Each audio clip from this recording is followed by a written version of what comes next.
అందరికీ నమస్కారం. న్యూస్ కానికి స్వాగతం. ఈరోజు ప్రధాన దినపత్రికలోని ముఖ్యమైన వార్తలను కానీ విశ్లేషించినట్లయితే, ఆవిష్కరణల కేంద్రంగా భారత్, అసాధారణ విజయాలతో దేశానికి నూతనోత్తేజం, మధ్యతరగతి ప్రజల కలల సాకారానికి కృషి, పార్లమెంటులో రాష్ట్రపతి ద్రౌపది ముర్ము ప్రసంగం, ఆశల పల్లకిలో అన్ని వర్గాలు, నేడు లోక్సభలో బడ్జెట్ను ప్రవేశపెట్టిన ఆర్థిక మంత్రి నిర్మలా సీతారామన్, మహిళలు పేదలు మధ్యతరగతిపై వరాలు, ప్రధాని మోడీ సంకేతాలు. పార్లమెంటు నిన్న మొదలుపెట్టిన సందర్భంగా, అంటే పార్లమెంటు శీతాకాల సమావేశాలు ప్రారంభమైన సందర్భంగా, అంటే బడ్జెట్ సమావేశాలు, రాష్ట్రపతి ద్రౌపది ముర్ము పార్లమెంట్ను ఉద్దేశించి ప్రసంగించడం జరిగింది. ఈ ప్రసంగంలో అసాధారణ విజయాలతో దేశానికి నూతనోత్తేజం కలుగుతుంది, మధ్యతరగతి ప్రజల కలల సాకారానికి కృషి చేస్తాము, పార్లమెంట్లో ఈ విధంగా ద్రౌపది ముర్ము ప్రసంగం చేయడం జరిగింది. ఈరోజు ప్రవేశపెట్టబోయే కేంద్ర బడ్జెట్లో అన్ని వర్గాలు ఆశలతో ఎదురు చూస్తున్నాయి. అంటే ఆర్థిక మంత్రి నిర్మలా సీతారామన్ బడ్జెట్ ప్రసంగం ఎలా ఉంటుంది, బడ్జెట్లో ఉండే ముఖ్య విషయాలు ఏంటి, రేట్లు ఏవేమి పెరుగుతాయి, ఏవేమి తగ్గుతాయి, ఐటీ కట్టే వాళ్ళకి ఏమన్నా ప్రయోజనం ఉంటుందా, మధ్యతరగతి ప్రజలకు ఏమైనా ప్రయోజనం ఉంటుందని దేశమంతా కూడా ఆసక్తిగా ఎదురు చూస్తుంది. ఈరోజు పార్లమెంట్లో బడ్జెట్ ప్రవేశపెట్టబోతుందన్నమాట. రాష్ట్రం సుభిక్షంగా ఉండాలని కోరుకున్న వాసవిమాత దర్శనం పూర్వజన్మ సుకృతం, ముఖ్యమంత్రి చంద్రబాబు. పెనుగొండలోని కన్యకా పరమేశ్వరి ఆలయంలో అమ్మవారికి సమర్పించడానికి పట్టు వస్త్రాలను తెస్తున్న సీఎం చంద్రబాబు. ఇది ఒక రకంగా వయస్సులకి శుభవార్త అని చెప్పుకోవచ్చు. ఎందుకంటే వాసవి మాత దర్శనం అనేది ప్రతి సంవత్సరం కూడా దీన్ని ప్రభుత్వ పరంగా అమలుపరచాలి, ప్రభుత్వం తరపున కూడా ఈ వాసవి మాతకి పట్టు వస్త్రాలు సమర్పించాలి అనే ఉద్దేశంతో పెనుగొండలోని కన్యకా పరమేశ్వరి ఆలయంలో అమ్మవారికి ముఖ్యమంత్రి చంద్రబాబు నాయుడు గారు ముఖ్యమంత్రి హోదాలో పట్టు వస్త్రాలను సమర్పించడం జరిగింది. ఇక ఈ సంవత్సరం ప్రతి సంవత్సరం కూడా అమ్మవారికి పట్టు వస్త్రాలు ప్రభుత్వం తరపున సమర్పించడం జరుగుతుంది. ఇప్పుడు మామూలుగా కూడా టీటీడీ కళ్యాణ మండపం, విజయవాడ దుర్గా మాత, ఈ కొన్ని ఆలయాలకు మాత్రమే, తర్వాత శ్రీరామనవమి సందర్భంగా రాముల వారికి, ఇటువంటి కొన్ని ఆలయాలకు మాత్రమే ప్రభుత్వం తరపున పట్టు వస్త్రాలు ముఖ్యమంత్రి హోదాలో పట్టు వస్త్రాలు సమర్పిస్తూ ఉంటారు.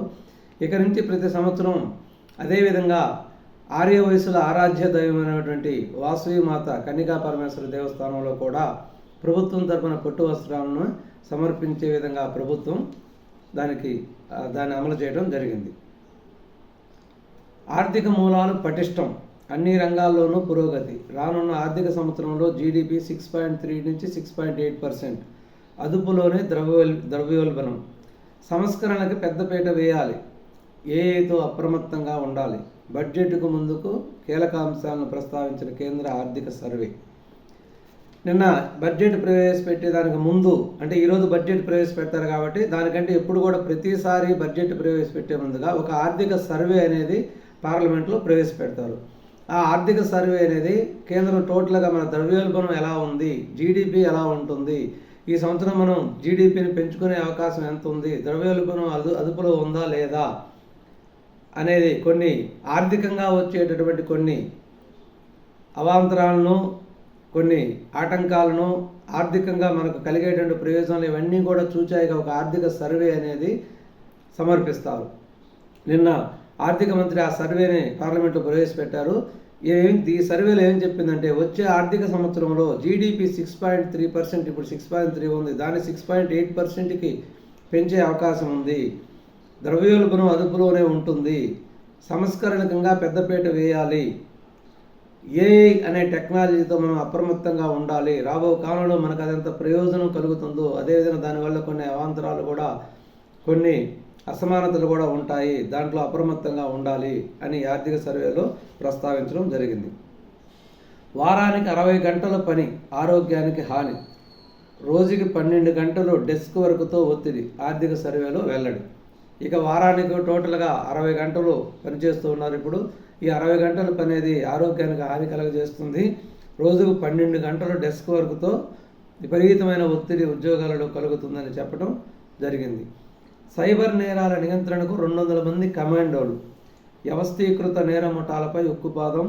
డీజీపీగా బాధ్యతలు స్వీకరించిన హరీష్ కుమార్ గుప్తా వెల్లడి. నూతన డీజీపీగా హరీష్ కుమార్ గుప్తా అంటే ఎలక్షన్ టైంలో ఎలక్షన్ కమిషన్ నియమింపబడినటువంటి హరీష్ కుమార్ గుప్తాను తిరిగి మరలా ఇప్పుడు ఆంధ్రప్రదేశ్ డీజీపీగా ఎన్డీఏ ప్రభుత్వం నియమించడం జరిగింది. ఎన్నికల కోడ్ ముగియగానే మెగా డిఎస్సి. విద్యా సంవత్సరం ఆరంభంలోనే ఉపాధ్యాయ పోస్టుల భర్తీ.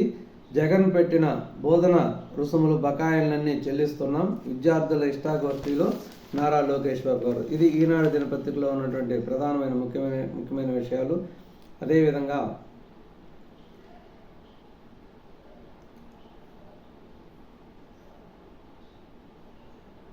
ఆంధ్రజ్యోతి దినపత్రిక కానీ తీసుకున్నట్లయితే మరి మంగళగిరి మినీ ముంబైగా మంగళగిరి.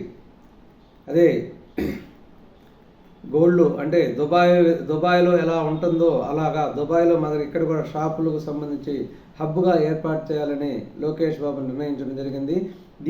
దీనికోసం ప్రపంచంలో పేరు మోసినటువంటి జ్యువెలరీ షాపుల్ని, గోల్డ్ షాపులన్నింటినీ కూడా మంగళగిరికి ఆహ్వానించడం జరిగింది. ఈ విధంగా మంగళగిరి ఇప్పటికే అన్ని రకాలుగా పరిశ్రమల పరంగా అభివృద్ధి చెందుతుంది. ఇంకా ఎక్కువగా అభివృద్ధి చెందించేటటువంటి అవకాశం ఉందని చెప్పడం జరిగింది. ఇది ఈరోజు వార్తల్లోని ప్రధానమైన అంశాలు. మరొక ముఖ్యమైన విషయంతో మళ్ళీ కలుద్దాం. నమస్కారం, ధన్యవాదాలు.